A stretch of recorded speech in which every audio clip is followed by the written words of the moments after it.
तो आइए आज तेलंगाना में हम बात करेंगे मुस्लिम कब्रिस्तानों में तदफीन के मसाइल की। चंद दिन कबल एक मुस्लिम मैयत को शहर हैदराबाद के 6 कब्रिस्तानों में तदफीन की इजाज़त न देने की खबर को न्यूज़ 18 उर्दू ने नशर किया था, जिसके बाद वक्फ बोर्ड हरकत में आया। वक्फ बोर्ड ने मुस्लिम मैयत को शहर हैदराबाद के किसी भी कब्रिस्तान में तदफीन की इजाज़त दे दी है।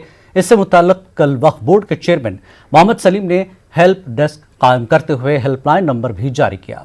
न्यूज़ 18 उर्दू को मिली इतला के मुताबिक हेल्पलाइन नंबर ज़्यादातर मसरूफ़ बताया जा रहा है। क्या हेल्प डेस्क रियासत भर में तदफीन के मसाइल को हल करेगा या ज़िले की सतह पर भी इस तरह के हेल्प डेस्क और हेल्पलाइन नंबर के क़याम की ज़रूरत है?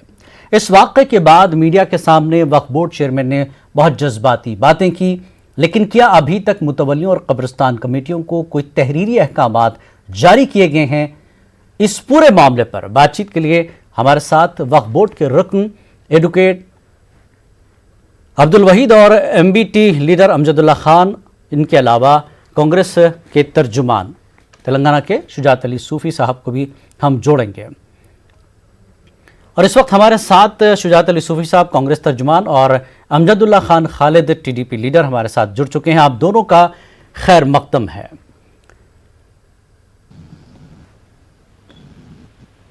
अमजद साहब, जिस तरह से हालिया वाक़या पेश आया है, वक्फ बोर्ड को लेकर आप काफ़ी सरगर्म रहते हैं सोशल मीडिया पर या इस तरह की चीज़ों को लेकर। मसला ये है कि ये चीज़ें वक्फ बोर्ड पहले से तय क्यों नहीं करता? क्योंकि ये तमाम उमूर जो है औकाफ की जिम्मेदारी है, वक्फ चेयरमैन की या वक्फ कमेटी की जिम्मेदारी है। इतना बड़ा वाक़या होने के बाद एक्शन लिया जाता है। कैसे देखते हैं इस वाक़े को पूरे आप?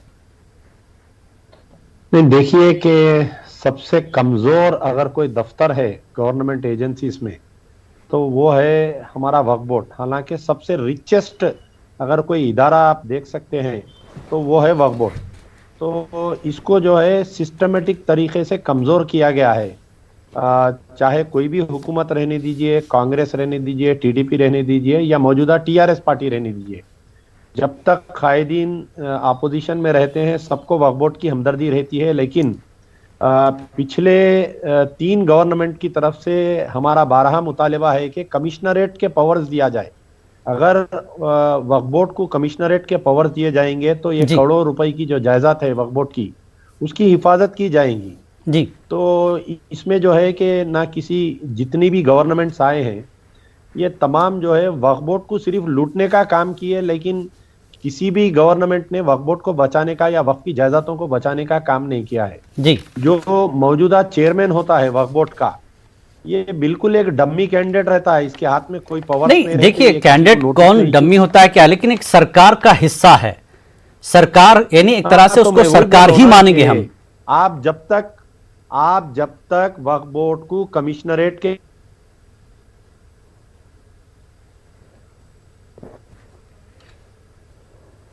हमारे साथ एडवोकेट वहीदुद्दीन साहब भी जुड़ चुके हैं, वक्फ बोर्ड के मेंबर है। वही साहब, आपका भी इस्तकबाल है।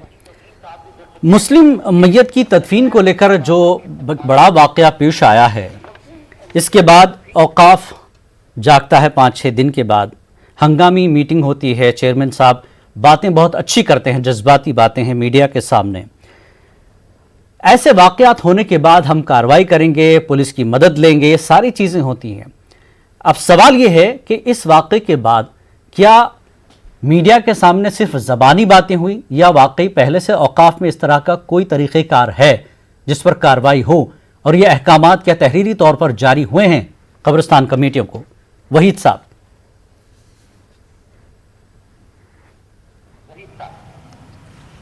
अस्सलाम वालेकुम व रहमतुल्लाहि व बरकातुहू। जो पिछले 3-4 दिन पहले, जो ईद से 2 दिन पहले का जो हादसा है, वो हादसे के बाद जो मसाइल उठ खड़े हुए हैं जी, मगर मैं ये गौर कर रहा हूँ कि ये मसले को लेकर लोग वक्फ बोर्ड को मौरूद इल्ज़ाम ठहरा रहे हैं जी। ये सरासर गलत है, क्योंकि किसी ने भी ना वहाँ के मुकामी कोई लीडर्स ने, ना वो ख्वाजा साहब के कोई रिश्तेदारों ने, किसी ने भी अब तक वक्फ बोर्ड से कांटेक्ट नहीं किया जी। फिर भी हमें जैसे ही हमें इत्तला मिली, उसके बाद हम भी एक्शन में आए। अल्लाह के फजल करम से इंक्वायरी पूरी उसमें कंप्लीट हो चुकी है और इसके बाद जो भी हमारा फर्दर एक्शन है हम वो मुतवल्लियों पे जिन जिन खबरस्तानों को ये लोग गए उन पे हम ज़रूर एक्शन लेंगे जी। और जहाँ तक तेलंगाना रियासत के हमारे वक्फ बोर्ड के चेयरमैन मोहम्मद सलीम साहब ने जो ऐलानात किए वो बिल्कुल साबिक़ा में भी उन्होंने खबरस्तान को फ्री करार दिया था जी। लेकिन बात शरायत इसमें यह है हमें मंशा वक्फ को भी देखना ज़रूरी है। जो लोग वक्फ प्रॉपर्टी को वक्फ किए हैं वो लोग अपने वक्फनामे में कुछ मंशा डिक्लेयर करे हैं, वो मंशे को देखना है। लेकिन इंशाल्लाह आपको ये बात साफ तौर पे बता दूं, तेलंगाना स्टेट वक्फ बोर्ड के डायरेक्ट मैनेजमेंट में जितने खबरस्तान हैं जी, शुरू से आखिर तक आज भी उसमें फ्री जारी है। आप देखिए बालापुर में भी कोविड के जितने मर्ज से लोग हलाक हो रहे हैं उनकी तदफीन फ्री जारी है। और वक्फ बोर्ड के डायरेक्ट मैनेजमेंट वही साहब, ये जो 6 कब्रिस्तान हैं, इन 6 कब्रिस्तानों में औकाफ के तहत आने वाले कौन से कब्रिस्तान हैं? आपकी जांच पूरी हो चुकी है, तो क्या अब तक पता है आपके पास, क्या जानकारी है? अब आपको मैं 6 तारीख के दिन हमारी वक्फ बोर्ड की मीटिंग है जी। 6 तारीख के दिन हमारी जितने हमारे डीएम यानी डायरेक्ट मैनेजमेंट में जितने खबरस्तान है वो खबरस्तान की हम लिस्ट भी जारी करेंगे। वहां पर अब नहीं, पहले से भी एक कुकटपल्ली में एक खबरस्तान है, एक बालापुर में खबरस्तान है, यहाँ पर आज तक भी फ्री तदफीन जारी है। और मैं आपको ये साफ तौर पे कह दूं, तेलंगाना स्टेट वक्फ बोर्ड जितने डायरेक्ट मैनेजमेंट में खबरस्तान है वहां पर कभी भी किसी से भी 1 रुपया भी वसूल नहीं किया। नहीं, बात पैसे वसूल करने की नहीं है, यहाँ तो जगह देने से ही इनकार कर दिया गया। सवाल ये है, जगह देने से ही इनकार कर दिया गया। और चेयरमैन साहब ने कल कहा कि तेलंगाना के किसी भी कब्रिस्तान में मैयत को तदफीन से इनकार नहीं किया जा सकता, चाहे वो औकाफ की हो, औकाफ बोर्ड के अंडर में आती हो या नहीं आती हो। देखिए इस चीज को आप गौर करिए, नहीं इस चीज को आप गौर करिए, हम भी शहर में हैं और आप भी शहर में हैं जी। कई चीजों में ऐसे मसाइल आए तो कोई भी वक्फ बोर्ड से कांटेक्ट करता है, या मस्जिद के अगर खबरस्तान नहीं मिल रहा, अगर नया आदमी है तो कम से कम उन्हें मस्जिद के आइमा हजरात को टच करते थे। मस्जिद के आइमा हजरात वक्फ बोर्ड के या खबरस्तानों के जिम्मेदारों से टच रहते थे। लेकिन ये लोग जो ख्वाजा साहब के रिश्तेदार हैं, इन्हों खुद भी इनके घर वाले खबरस्तानों को नहीं गए। कोई संदीप नामी शख्स के साथ एक उसके 2 साथियां खबरस्तान को गए बोल के हमें जो इत्तलात आ रही है, हम उस पे इंक्वायरी भी करा रहे हैं। ठीक है, इंशाल्लाह उस पे सख्त एक्शन भी लिया जाएगा। ठीक है, चलिए आप एक्शन ले रहे हैं। हमारे साथ शुजात अली सूफी साहब फोन लाइन पर जुड़ चुके हैं। शुजात अली सूफी साहब, इस वाक़े को आपने देखा, पढ़ा, सारी चीजें आपके सामने हैं, कहां कमजोरी रह गई? इस तरह के वाकयात शहर में होते हैं, कितना शर्मनाक है ये तमाम उन लोगों के लिए जो मुस्लिम मैयत के लिए जगह नहीं मिलती है, जो जिम्मेदारान अपने आप को मुस्लिम रहनुमाई का दावा ठोकते हैं या इस तरह के वाकयात से बिल्कुल दूर रहते हैं या वाकिफ ही नहीं होते।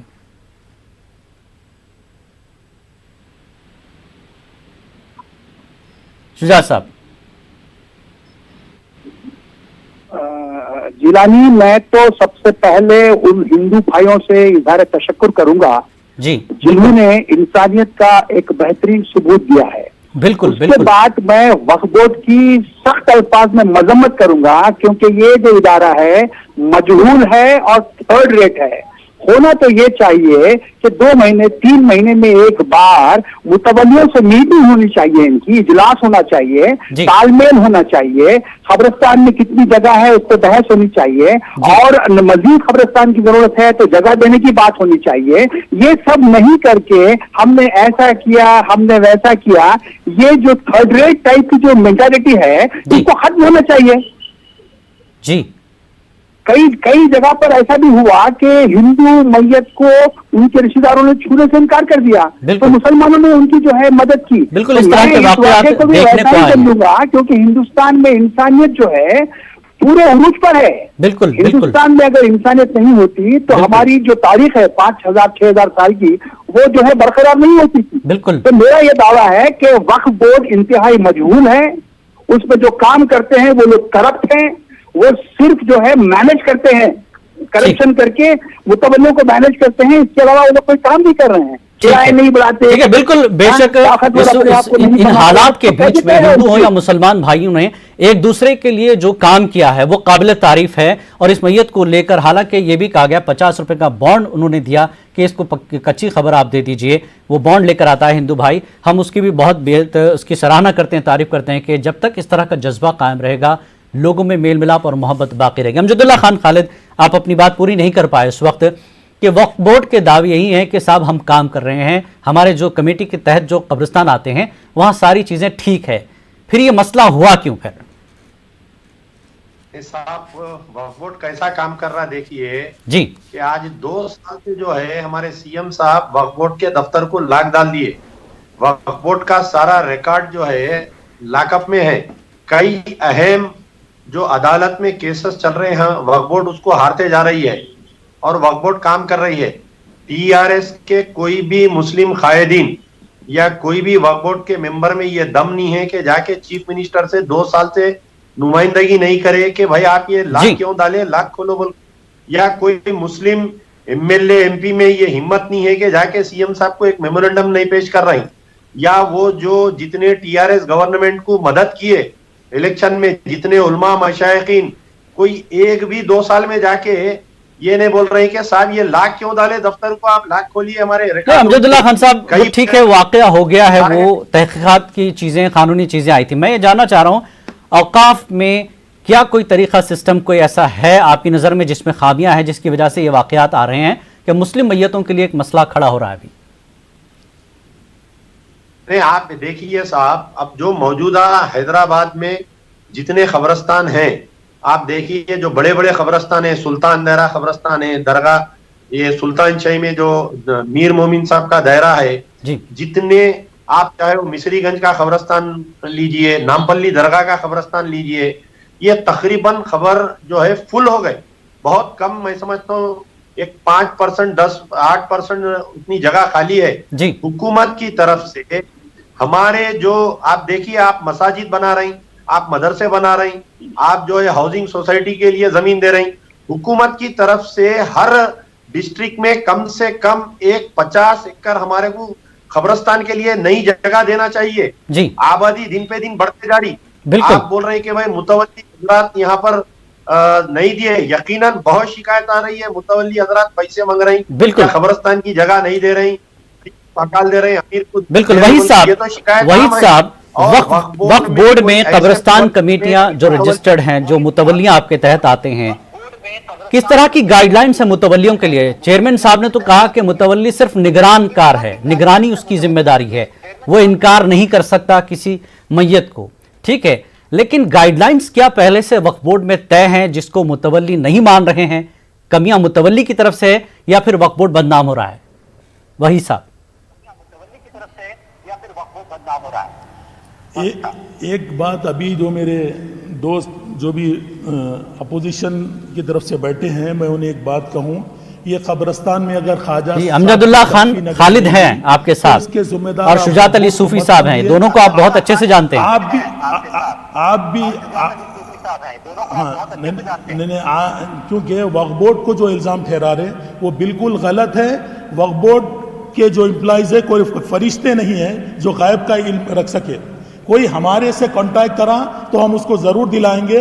हमारी नॉलेज में नहीं है सो बात हमारे इल्ज़ाम ठहराना। आप वक्फ बोर्ड के कितने मुलाजिमीन हैं, कोई आवाज़ उठाया क्या?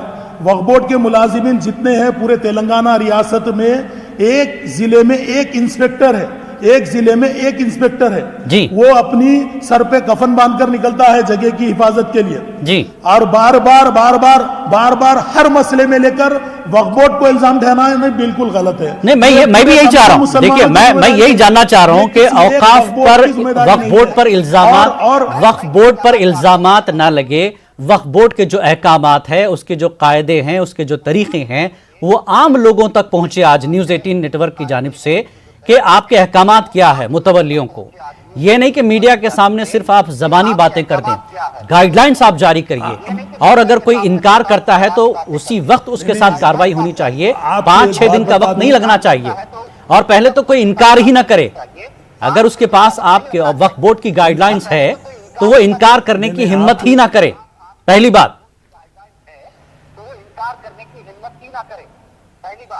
आपको एक बात मैं साफ तौर पे कह दूं, हमारी 6 तारीख के दिन मीटिंग है, हम इस पे सख्त एक्शन लेने वाले हैं और सख्त नोट लेंगे।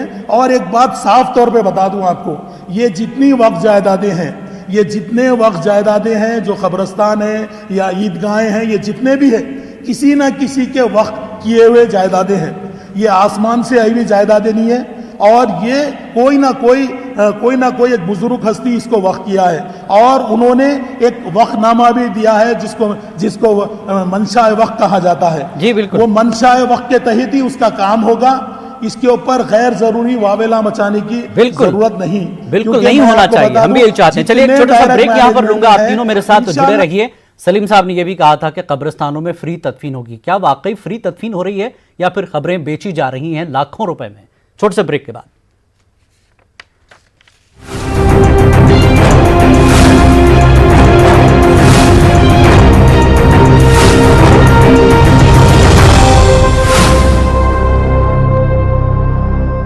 इस न्यूज हेडलाइंस के प्रायोजक सच्ची सहेली, महिलाओं के लिए सबसे भरोसेमंद औषधि एवं टॉनिक।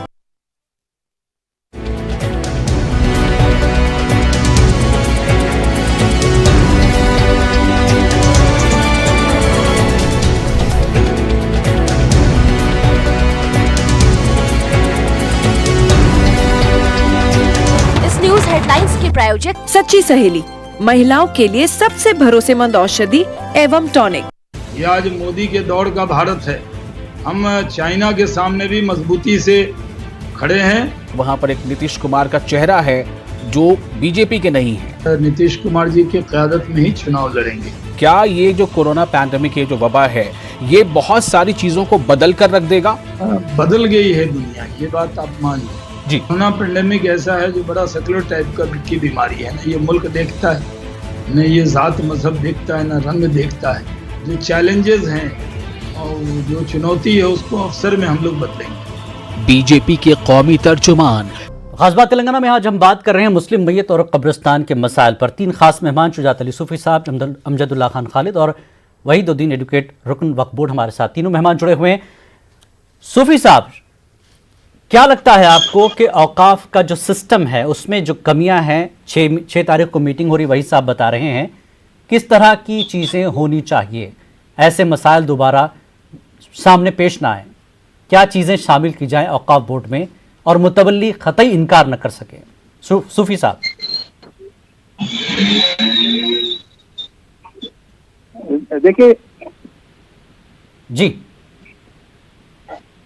देखिए जिलानी साहब, बहुत ही सिंपल बात है। कोई इदारा अगर कमजोर है, मजहूल है, निकम्मा है, उसके पास वसाइल नहीं है, तो वो इदारे से आप किसी किस्म की जो है नतीजे की उम्मीद मत रखिए।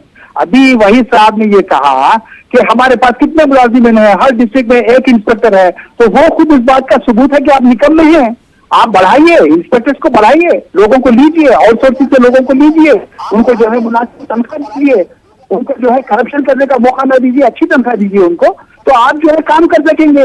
कारीगरों के बगैर कोई इदारा कैसे काम कर सकता है, मुझे बताइए। अगर आप हेड रखेंगे, हाथ नहीं रखेंगे, पैर नहीं रखेंगे, तो कहां पर नतीजा आएगा? बिल्कुल नहीं आएगा।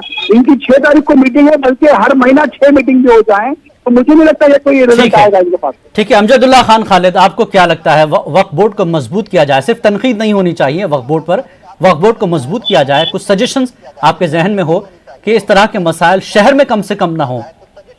नहीं साहब, मैं आपको सबसे पहले तो ये न्यूज नेटवर्क 18 उर्दू को मैं शुक्रिया अदा करूंगा, मुबारकबाद दूंगा कि ये मसले को आप लोग ही सिर्फ और सिर्फ आप लोग ही मंजर आम पर लाए।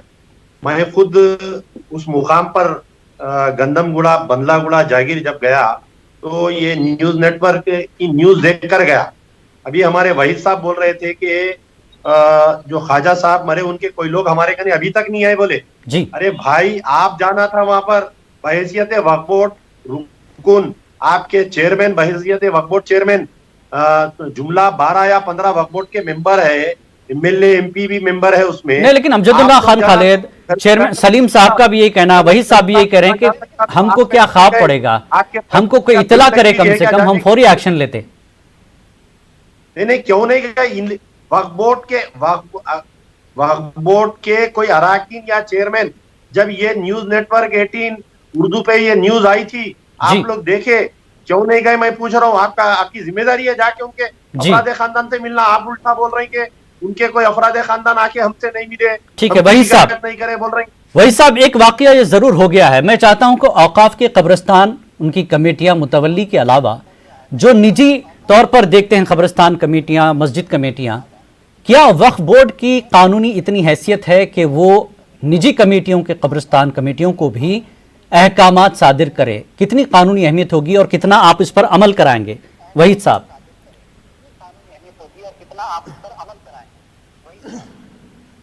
एक बात मैं आपको बता दूं, अभी हमारे एक दोस्त बता रहे थे वक्फ बोर्ड को निकम्मा करार दे रहे थे। यही वक्फ बोर्ड को अगर वो निकम्मा समझते हैं तो 70 साल नहीं, अब देखिए आप पीछे मत जाइए, 50 साल ठीक है, जमात इख्तिदार पे थी और वक्फ बोर्ड ठीक है, वो चीजें रह गई, मेरे पास वक्त कम है। वक्फ बोर्ड आप लोगों की निगरानी में कितना मजबूत होगा ये वाकयात दोहराए नहीं जाएंगे। कोई मुतवल्ली और कोई कब्रिस्तान कमेटी का शख्स पैसों का मुतालबा नहीं करेगा। कोई शख्स मुतालबा करता है तो कानूनी कार्रवाई की जाएगी। सलीम साहब ने कहा था, क्या इसको आप अमल करवाएंगे वही साहब? इंशाअल्लाह मैं एक बात आपको साफ तौर पे कह दूं, 6 तारीख के बाद हम ऐसे चीजें उनके ऊपर सख्त एक्शन लेंगे, मुतवल्लियों पे कसेंगे, ना सिर्फ कसेंगे बल्कि मीटिंग में जो हमारी प्रोसीडिंग पास होगी और जो गाइडलाइंस हम देंगे, ना सिर्फ ये गाइडलाइंस खाली वक्फ बोर्ड में जमा नहीं रहेंगी बल्कि हम एरिया पीएस को भी इसको देंगे और आवाम को ये बात राग़िब दिला देंगे, अगर किसी कब्रिस्तान में अगर जगह देने से इनकार किया गया तो एरिया पीएस में आप उसकी कंप्लेन दर्ज करवा सकते हैं। अगर आप नहीं करा, मुफ्त तदफीन, पैसों का मुतालबा भी बहुत बड़े पैमाने पर है, इसको लेकर भी क्या करेंगे? ना सिर्फ, और हमारे चेयरमैन साहब ने कायम करिए, हमारे चेयरमैन साहब ने हेल्प नंबर भी जारी किया है, वक्फ बोर्ड का नंबर है वो, आप उस पर भी कंप्लेंट दर्ज करा सकते हैं या फिर हमारे नंबर भी आप ले सकते हैं, बोर्ड मेंबर्स का भी और चेयरमैन का भी। आपको एक बात बता दें, साफ तौर पर हम वक्फ बोर्ड के 1 रुपये के भी जिम्मेदार नहीं। हमने वक्फ बोर्ड से 1 रुपया भी 3 सालों में 1 रुपया भी तनख्वाह नहीं ली। अल्लाह, लेकिन आपके मुतवल्ली मुतालबा करते हैं, आपके मुतवल्ली पैसों का मुतालबा करते हैं और आपके चेयरमैन धमकी देते हैं, लेकिन ये मसला होगा कब हल? हमारा वक्त और हमारा टाइम दे रहे हैं और उसके बावजूद भी अगर लोगों, हेलो जी हेलो, 6 तारीख के बाद हम उन लोगों पे कमर कसेंगे और जितने हमारे डायरेक्ट मैनेजमेंट में है उसको तो पूरा साफ है रास्ता, और जहां पर मुतवल्ली है अगर वहां भी अगर वक्फनामे में कुछ लचक हो, ठीक है, हम 6 तारीख का इंतजार करेंगे। लास्ट कमेंट अमजदुल्लाह खान खालिद कुछ तजवीज देना चाह रहे हैं वक्फ बोर्ड को आप? इंशाल्लाह अमजदुल्लाह खान खालिद, आपकी तजवीज?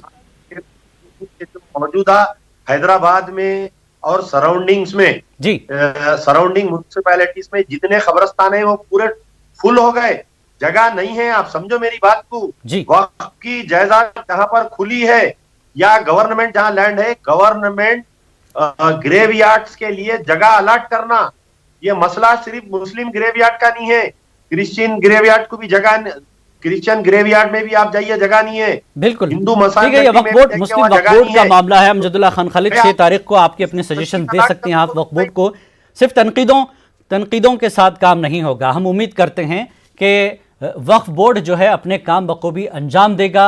शिकायती सेल बनाया गया है, हेल्प डेस्क बनाया गया है, लेकिन शुजात साहब ने एक सजेशन दिया है, वही साहब, एक डिस्ट्रिक्ट में एक इंस्पेक्टर, कहीं ना कहीं रिश्वत का मामला होता है या दबाव का मामला होता है या सियासी दबाव होता है, इस चीज को कैसे खत्म करेंगे? ये 70 सालों से ये कांग्रेस की रिवायत रही है, वो लोग ही ये चीजों को बना, आप बदल दीजिए, एक अजला में एक इंस्पेक्टर को। वही साहब, आप इसको बदल दीजिए, आप बदल दीजिए, आप एक हिस्ट्री उठा के देख लीजिए वक्त। नहीं, अब मैं आपको 1-2 बातें मेरे बोल रहा हूं, आप जरा गौर से सुनिए। हिंदू इंडोमेंट काम कर रहा है तो उसको तनख्वाह सरकारी खजाने में से आती है, लेकिन वक्फ बोर्ड काम कर रहा है तो ये वक्फ फंड जो वसूल किया जाता है, ये वक्फ फंड उन्हें दिया जाता है। ये रिवायत कांग्रेस कायम कर चुकी है। अगर ये गवर्नमेंट ट्रेजरी में से अगर वक्फ बोर्ड के एम्प्लॉइज नहीं, ठीक है, चलिए कांग्रेस पर सारा ठीकरा आप फोड़ेंगे। आपका दूसरा टर्म है टीआरएस का, आप बदल दीजिए ना इसको। जो चीजें कांग्रेस की आपको गलत लगती है, इससे नुकसान पहुंच रहा है, तो आप बदल दीजिए। आप भी फिर उसी डगर पर चल रहे हैं, आप भी उसी डगर पर चल रहे हैं कांग्रेस की, तो फिर आप भी तो वही काम कर रहे हैं ना। आप भी उसी डगर पर चल रहे हैं कांग्रेस की, तो फिर आप भी तो वही काम कर रहे हैं ना। साहब, जो 70 सालों से रिवायत खाम हुई वो एक आध साल में खत्म होने वाली नहीं है। सर 6 साल हो गए, दूसरा टर्म चल रहा है, फिर आप 1 साल की बात कर रहे हैं। मिलकर उसको झड़ाना है, हम सब मिलकर उसको झड़ाना है। बिल्कुल, हम सब मिलकर उसको चलिए, हम भी उम्मीद करते हैं वक्फ बोर्ड मजबूत होगा। वक्फ बोर्ड की कुछ गाइडलाइंस होगी जो कब्रिस्तान और मस्जिद के मुतवल्लियों के लिए, कमेटियों के लिए तय की जाएगी, और उसके बाद कोई मुतवल्ली, कोई कमेटी इस चीज को इनकार नहीं करेगा, कानूनी कार्रवाई होगी, ये हम उम्मीद करते हैं। और तमाम का मैं शुक्रिया अदा करता हूं, वही साहब आपका भी, अमजदुल्लाह साहब आपका भी, और शुजात अली साहब आपका भी हमारे साथ इस मुद्दे पर जुड़ने के लिए। आदाब।